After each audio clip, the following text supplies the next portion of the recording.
இந்த வீடியோவை கொஞ்சம் நல்லா பாருங்கள்.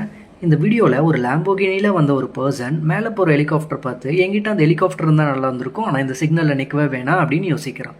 லேம்போகினிக்கு அடுத்து இன்னொரு கார் ஒன்று வருது. அந்த காரில் அந்த பர்சன் என்கிட்ட இந்த லேம்போகினி இருந்தால் நல்லா இருந்திருக்குமே அப்படின்னு யோசிக்கிறேன். முன்னாடியே வந்து இன்னொரு கார் வச்சிருக்கிற ஒரு பர்சன் என்கிட்ட இந்த பென்ஸ் இருந்தால் நல்லா இருந்திருக்குமே, என்கிட்ட சிம்பிள் கார் தான் இருக்குது அப்படின்னு யோசிக்க, பின்னாடி மோட்டர் பைக்கில் வந்த பர்சன் என்கிட்ட இந்த சிம்பிள் கார் இருந்தால் நல்லா இருந்திருக்கும் அப்படின்ட்டு யோசிக்கிறேன். அதே சிக்னலுக்கு பைசைக்கிளில் வந்த ஒரு பர்சன் என்கிட்ட பைசைக்கிள் தான் இருக்குது, என்கிட்ட இந்த பைக் இருந்தது நல்லா இருந்திருக்கும் அப்படின்னு நடந்துட்டு வந்துட்டு இருந்த ஒரு பர்சன் நம்ம நடந்து வந்துட்டு இருக்கோம், அட்லீஸ்ட் அந்த சைக்கிள் நம்ம கிட்ட இருந்தா நல்லா இருந்திருக்கும் அப்படின்னு யோசிக்க, அப்புறம் அங்க வீல் சேர்ல வந்த ஒரு பர்சன் என்னால நடக்க முடிஞ்சிருந்தா நல்லா இருந்திருக்கும், ஆனா இப்படி வீல் சேர்ல உட்காந்துருக்கனே அப்படின்னு யோசிக்கிறேன். இதே போலதாங்க நம்ம லைஃப்லயும் நம்ம கிட்ட என்ன இருக்கோ அதை வச்சு நம்ம சந்தோஷப்படாம என்கிட்ட அது இருந்தா நல்லா இருக்கும், இது இருந்தா நல்லா இருக்கும் அப்படின்னு சொல்லி திங்க் பண்ணிக்கிட்டு நம்ம கிட்ட இருக்கிற விஷயங்களை நினைச்சு நம்ம பெருமையா ஃபீல் பண்றதே கிடையாது. நம்ம கிட்ட இருக்கிற விஷயங்களை வச்சுக்கிட்டு நம்ம ஹாப்பி ஆகுறதும் கிடையாது. நமக்கு 2 ஆப்ஷன் இருக்குங்க.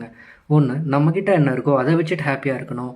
இல்லை அப்படின்னா அதுக்கடுத்த லெவலுக்கு போகிறதுக்கு உழைப்பு போடணும். அதை விட்டுட்டு இது இருந்தால் நல்லாயிருக்கும், அது இருந்தால் நல்லாயிருக்கும் நம்ம திங்க் பண்ணிக்கிட்டே மட்டும் இருந்தோம்னா நம்மக்கிட்ட இருக்கிறத வச்சும் நம்ம ஹாப்பியாக இருக்க முடியாது. அடுத்த லெவலுக்கான போடுறதுக்கு அந்த உழைப்பையும் நம்மளால் போட முடியாது. So be happy with what you have or work hard until you get what you want. See you guys later. Signing off.